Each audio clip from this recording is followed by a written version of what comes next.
varmen som finns i vårt hjem. Dagene går, det nærmer seg nå. Vi har ikke tid til alt som står på, for snart er det jul.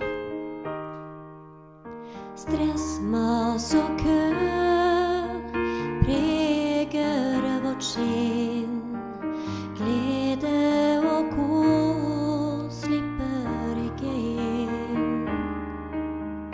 Alt som skal kjøpes og lages i stand, ta imot en hjelpende hand.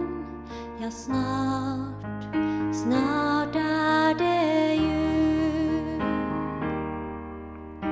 Vern om deg selv.